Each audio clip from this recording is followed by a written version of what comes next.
naging kanyang awitin na rin, no? Now, chapter 44, 15 to 18. At magkakaroon tayo po ng balikan magbasa. At yung Tagalog ay makikita niyo po sa screen. Hindi po makita sa Tagalog, no? Chapter 44, 15 hanggang 18. Now, sa talatang 5, sabi David, my confusion is continually before me. As Tagalog, sabi niya, buong araw ay nasa harap ko ang aking kasiraan, uri, at ang kahihiyan ng aking mukha ay tumakip sa akin. Tignan ha? And then 16, sabi niya rin, dahil sa tinig niya na dumuduwagi at tumutumayaw, dahil sa kaaway at sa manghihiganti. Siya po ito po islandering, ano? May mga tao na nagsasalita ng masama sa kanya at dahil doon ay nalalagay siya sa kahihiyan. Ako niyo po? Nang sabi 17, lahat na ito'y dumating sa amin. Alam niyo po? Na ibig sabihin ay lahat na ito'y pawang laban sa kanya. Sabi niya, all this is come upon. Lahat na ito'y dumating, dinanas ko. Alright? Then, gayon man, hindi ka namin kinalimutan. Ni gumawa mo kami ng pandalaya sa iyong kobinan, sa iyong tipan. Alright? Hindi na nilipin Lord. Then 18, ang aming puso ay hindi tumalikod. Ni ang aming mga hakbang ay humiwalay sa iyong daan. Now, ito po'y nabanggit ni David dahil sa mga kahirapan dumating sa kanyang buhay. Now, kahirapan na may mga taong kasalita na masama sa kanya, na nagiging kanyang kasalanan. Alright? Nababalik na si David ay tao ng Diyos. Si David ay tao na malapit sa puso ng Panginoon. Pero sa kabila ng lahat, ito po'y kanya pa rin naranasan. Nagpapakita, that life is not always going to be easy. Hindi laging magaan ang ating buhay. Hindi laging maganda ang ating mararanasan. Hindi laging masaya ang darating na araw sa iyo. Amen? Amen? Now, tandaan mo natin bad times happen. Bad times happen to the just and to the unjust. Amen? Mabuting tao ka man, masamang tao ka man, may dumaranas tayo pare-pareho ng masamang pangyayari sa ating buhay. Kahit pa sabihin ikaw ay mabuting lingkod ng Panginoon, you are going to have a hard times in life. Amen? Amen? Yeah. Amen? Talagang daranas ka, na talagang minsan ay mahirap ang buhay. Kahit masabihin, ikaw ay mabuting lingkod ng Panginoon. Now, ito yung testimony ni David. Alright? Ganun pa man, sa kabila ng lahat ng ito po rin yung nasabi niya. Ano yung nasabi niya? Sa kabila ng lahat, verse number 18, verse number 17. Number 17, all this is come upon us. Nagulitin niyo po ito, at ito po yung ating title. Yet have we not forgotten thee. Alright? Yet have we not. Yung ating title, sa kabila na natin ito, gayon man, hindi ka namin kinalimutan. Alright? Yet have we not. Pero sa kabila ng lahat, hinakating tayo. Okay, so tuloy po tayo natin lahat. At tingin ko, Baraton, to-pray mo yung ating sa Baraton.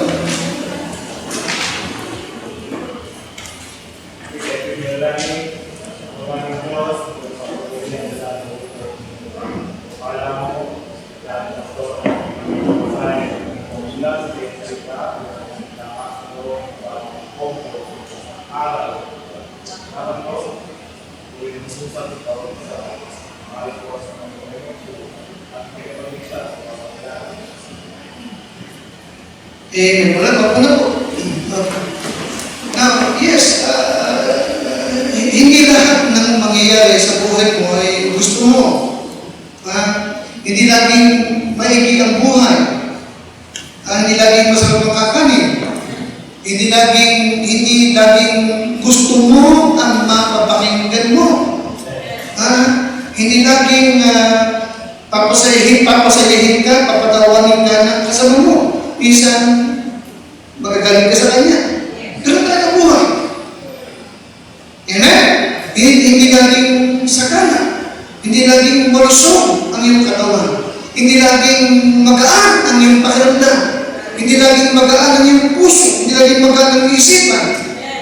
Isa nga mas madalas mabigat ang loob mo. Di ba? Amen? Amen? Isa nga madalas galit ka. Amen? Ganun ang buhay. Alright? Na ngayon, yan. Ulitin ko ha. Ito'y naranasan mismo ng matapat na lingkod ng Diyos. Hindi naranasan mismo ng taong malapit sa puso ng Diyos. Walang iba kung si David. Okay? Mabuting tao siya, pero sa kabila ng lahat, may mga taong nagsasalita ng masama laban sa kanya. Nakatingin mo yun? At dumanas siya, ayon sa kanya, ng matinding kahihiyan. Bunga ng masamang salita na sinasabi ng kanyang mga kaaway. Nakakita po? Verse number 15 ulit. Verse 15 ulit. Sabi niya, my confusion is continually before me. And the shame. Ito mo? And the shame. Ito talaga.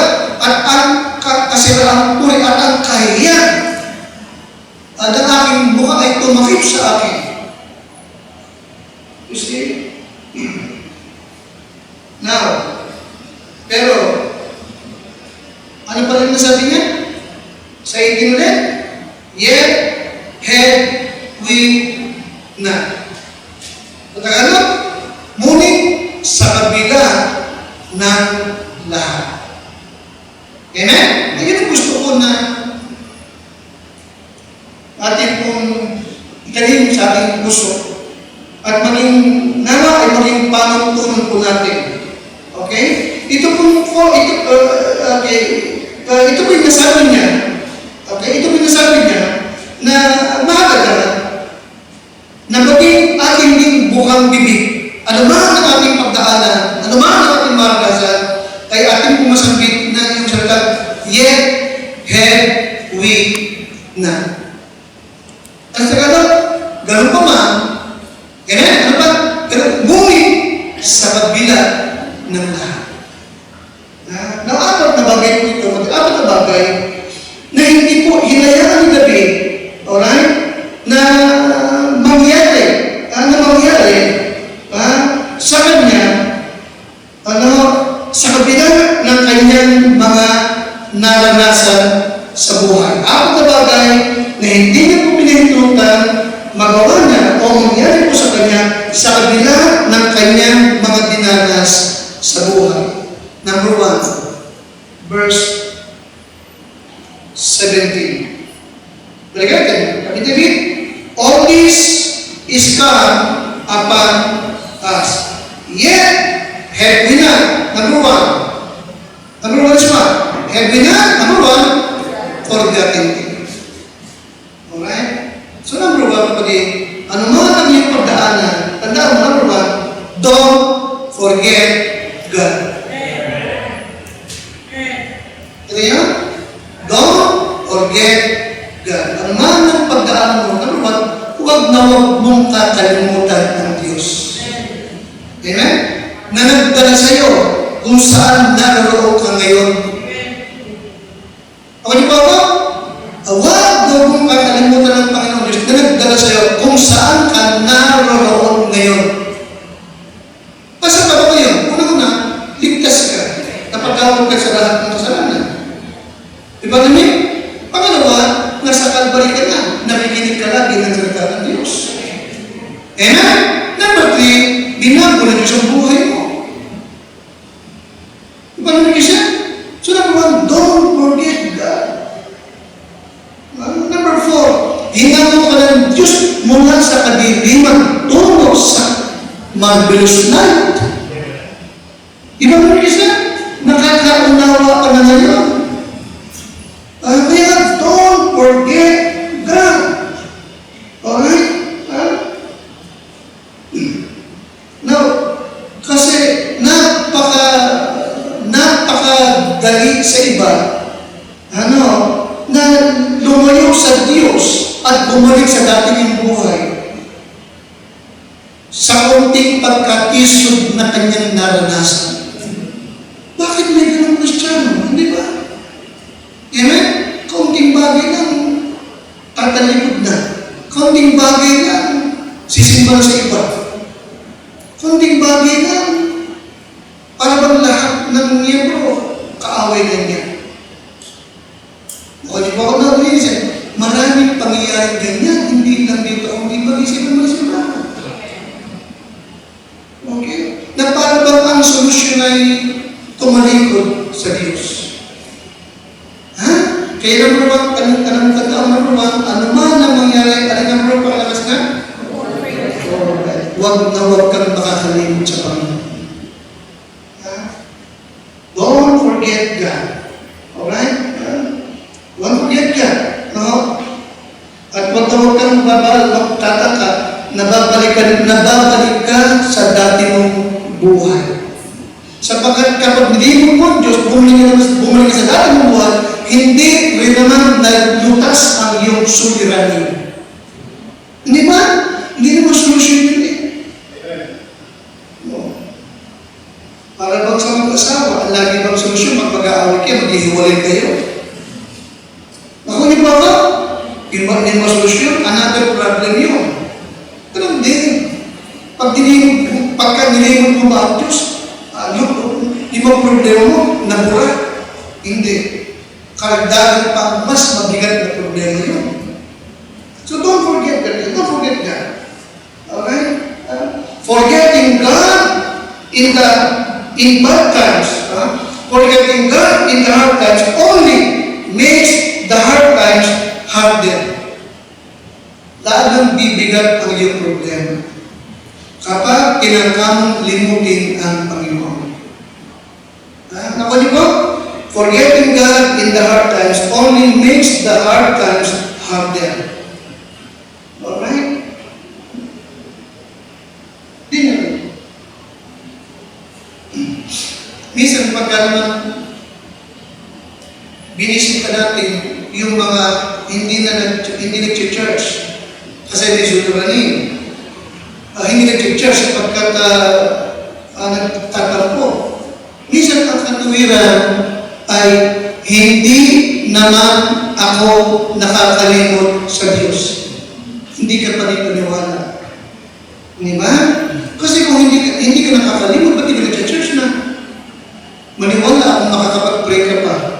Maniwala akong nakakapagbasa ka pa ng Bible. Yung ang nag-church ka, minsan ang hirap mo mag-pray. Yung wala akong sa church, mag-pray ka pa. Wala akong nangyari. Nakuha pa ako? Amen? So don't forget that. Don't forget that. Kung tunay kang hindi nakakalimot sa Panginoon, ano man ang mangyayari, hindi ka para mawala sa bahay-sambahan. Amen? Hindi ka para mawala. Ha?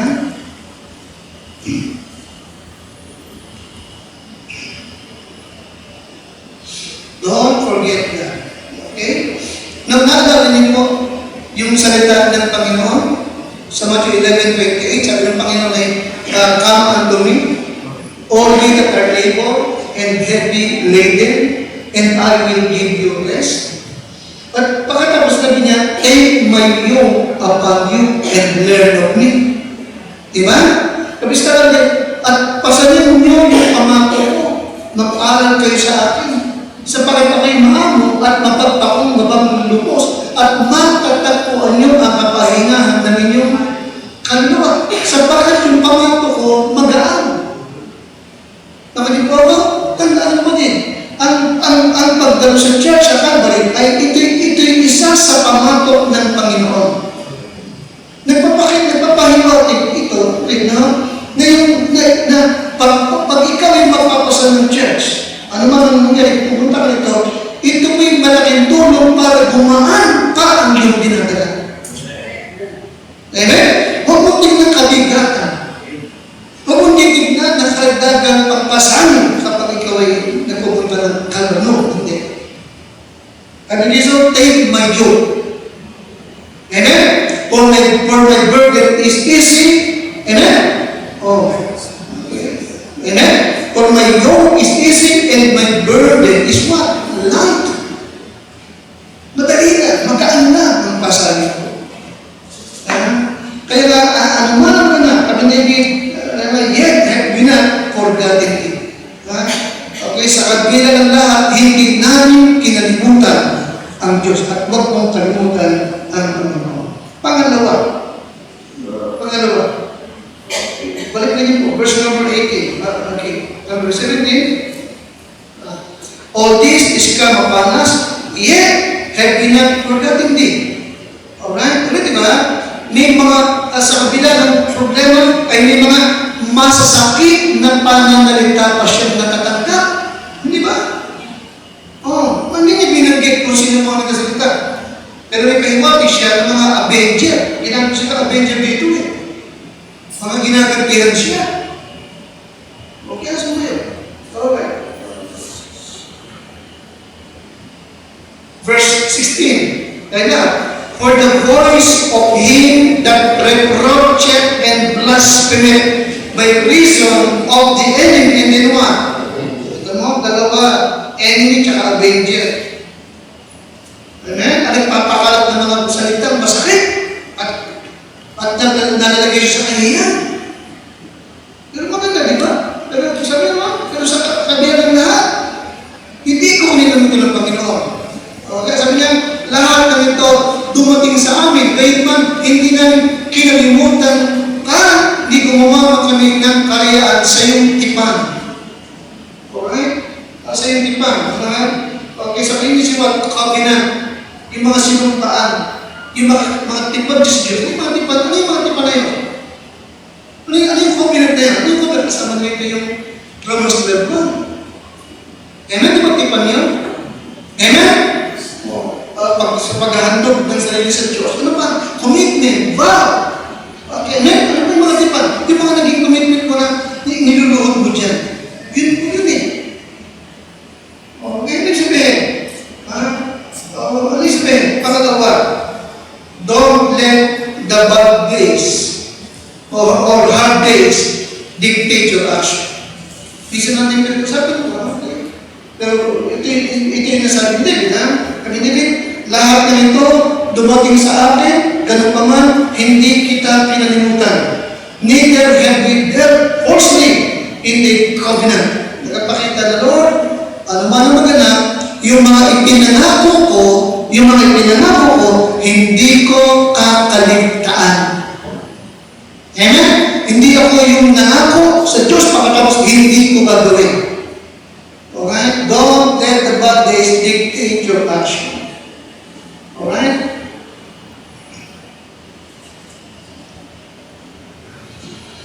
Okay, sapagat yes, ang pinakabibigyan talaga na mangyayari is to let the hard times dictate your action. Magbabago ka ng ugali mo, hindi ka na magsaserve, okay? Yung mga ministry mo, kakalimutan mo na, dahil lamang sa mga hindi magagandang bagay na nangyayari sa buhay mo. Alright? Listen, don't forget that. Disobeying God, dahil hindi mo gusto nangyayari, will never make life easier.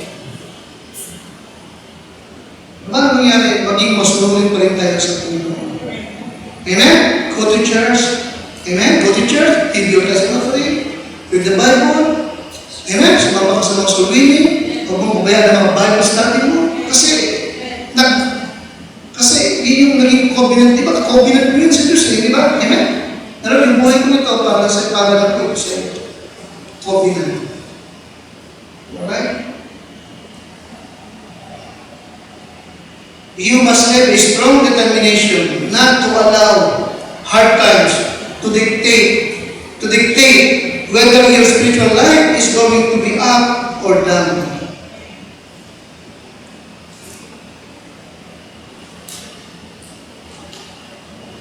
Isipin mo na lang, yung mga naranasan na David na ito, dahil dito ay nagbago siya ng ugali niya. Isipin mo na lang, alright? O kaya ay naghina na yung kanyang prayer life. Di ba?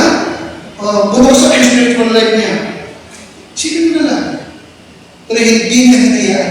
Hindi siya nagbago. Hindi niya pinayaan yung kanyang Christian life ay manghina at multiply. Bunga ng masamang pangyayari na dumating sa kanyang buhay. Okay? Kaya ano man mangyari? Go to church. Amen? Mag-church ka. Dumalo ka sa umaga. Bumalik ka sa gabi. Dumalo ka ng prayer meeting. Ano man mangyari? Huwag mong hayaan na yung mga masamang nangyayari at mga masamang bagay na napakinggan mo ang magdikta kung anong gagawin mo sa iyong buhay. Huwag kayo magiging matapang o hindi magiging tapang. Huwag mong hayaan. Alright? Kaya sabi ni David, yet have we not. Sa kabila na. Okay? Hindi kami nakalimot sa Panginoon. Pangatlong bagay na nasabi niya,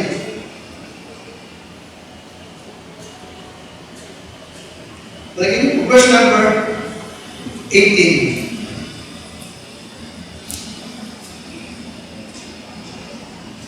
Siguro naman ay hindi pa tayo nakaranas ng gaya ng dinanas itong tao na ito.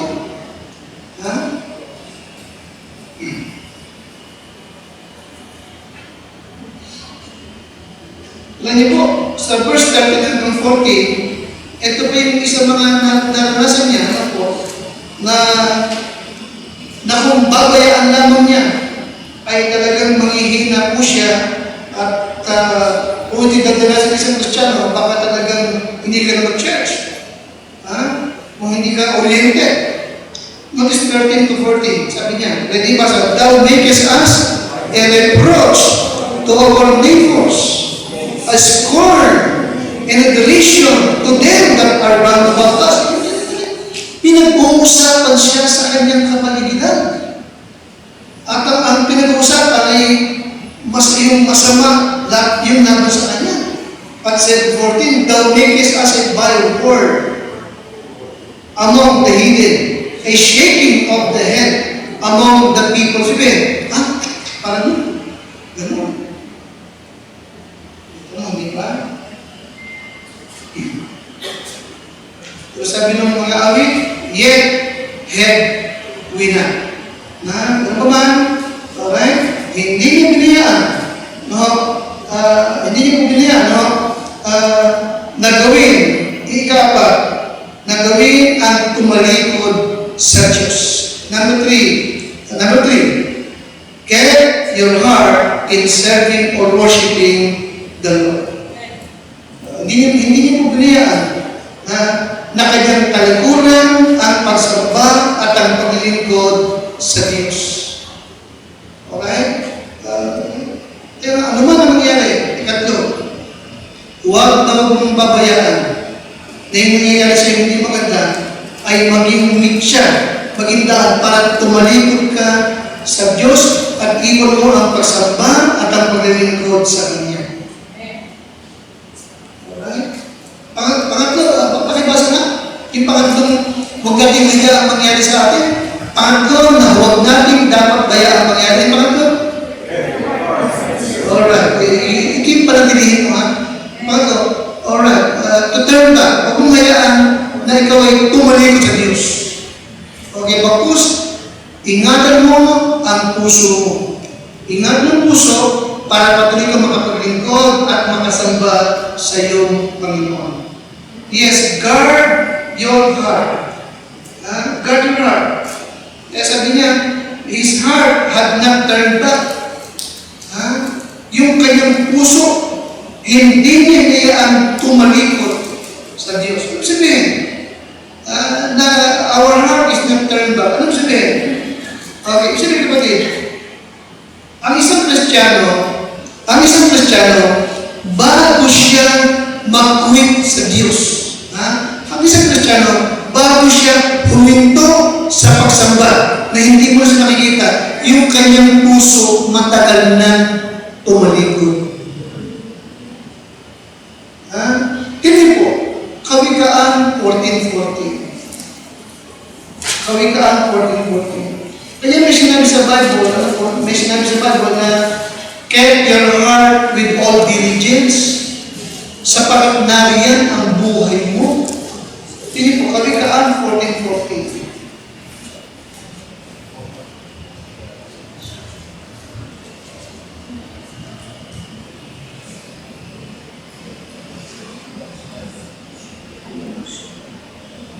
Kawikaan 14:14. Tayo po lahat. Ready? The backslider in heart shall be filled with his own way. Ready ha? The backslider in heart.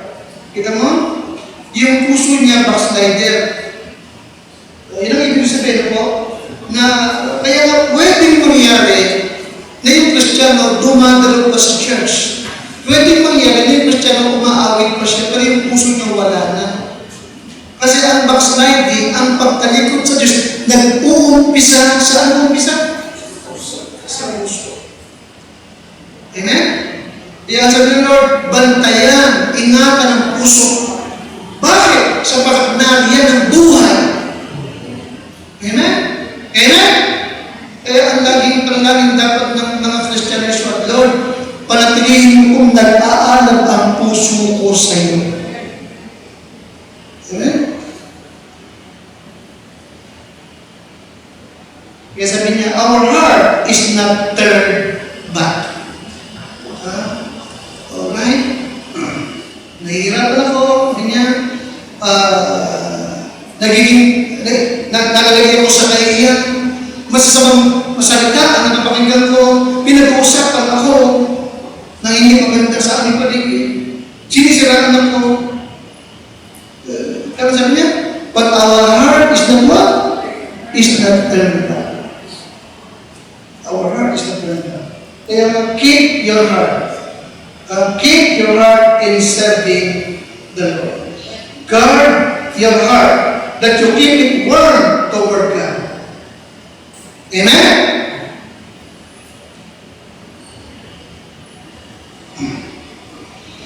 Isa sa susi, ano po? Upang yung ating puso ay laging maging mainit sa Diyos, ito po, don't blame God for the calamity. Don't blame God for the calamities that has come in your way. Huwag na huwag mong sisisihin ng Diyos sa mga hindi magandang mangyayari na dumarating sa buhay mo. Huwag na huwag mo siyang sisisihin. Nakati ba ba? Hindi ko na detalye, pero matutuwa mo yan. Ulitin ko lang ha. Ano man maranasan mong hindi magandang pangyayari, huwag na huwag mong sisisihin ng Panginoon. Sa ganun parang manatiling on fire kung nag-aalab ang puso mo sa Kanya.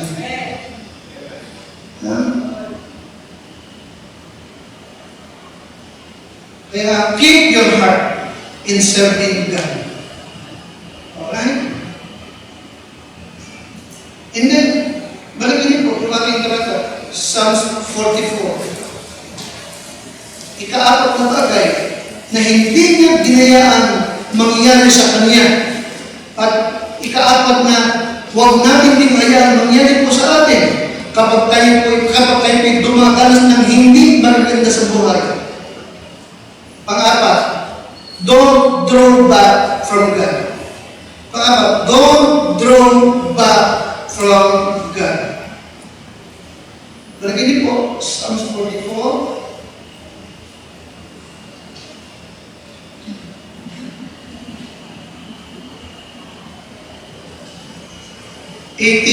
Sabay-sabay, our heart is not what? Is not turned back. Sunod, neither have our what? Steps decline from thy way. Yes. Sabi niya, don't draw back from God. Don't draw back from God.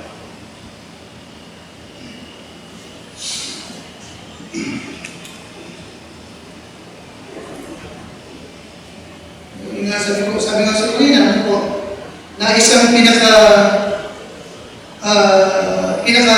masamang mangyayari at pangit na magiging desisyon kapag ka may hirap kang pinagdaanan is to lay down your spiritual duties.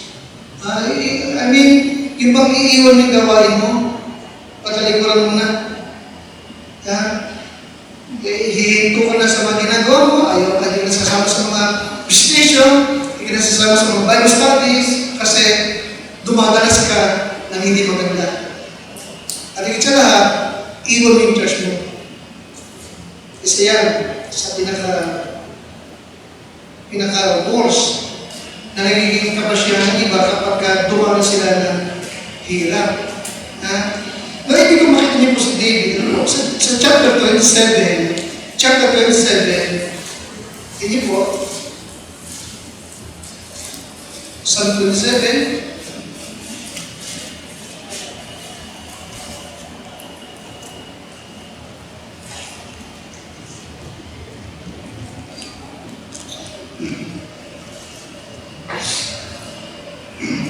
sa verse number 2 hanggang number 3. 27, 2 and 3. Ready? When the wicked, even mine enemies and what? Foes came upon me to eat up my flesh. They stumbled and fell. Though an host should encamp against me, my heart shall not fear. Though war should rise against me, in this I will be confident. Nagpakita ito na marami siyang kaaway sa kanyang paligid. Nakati mo? Marami siyang kaaway sa kanyang paligid. But in verse number 4, makikita nyo, hindi niya iniwan ang Diyos. Hindi niya tinalikuran ang pagsamba sa Diyos. Hindi siya nagtangka na iiwan niya ang kanyang gawain. Hindi. Bagkus in verse number 4, sabi tayo, ready? 4 to 5, one thing have I desired of the Lord, that will I seek after, that I may what? That I may dwell in the house of the Lord all the days of my life, to behold the beauty of the Lord, and to inquire in His temple, for in the time of trouble, He shall hide me in His pavilion. In the secret of His tabernacle shall He hide me. He shall set me up upon a rock. Nakita niyo? Okay. Verse number 6. And now shall mine head be lifted up above my enemies round about me. Therefore, will I offer in His tabernacle sacrifices of joy. I will sing, yet I will sing praises unto the Lord. Hindi siya nagbago. Hindi siya nagbago. Yung mga dati niyang ginagawa, pupunta siya sa tabernakulo, umaawit siya, naghahandog siya, hindi siya nagbago. Tuloy pa rin yung ginawa. Sa kabila ng maraming kaaway at kahiyan ay ginagawa sa kanya. Nagpatuloy pa rin siya. Amen? Ito tayo din. Para-pareho. Pwede natin sabihin nga yung mga ginagawa natin sa church, routine na sa atin, di ba? Kasi, ano ba? Routine na. Pero kahit routine na, yung pabalik-balik, ulit-ulit mo lang ginagawa yan, kahit routine na,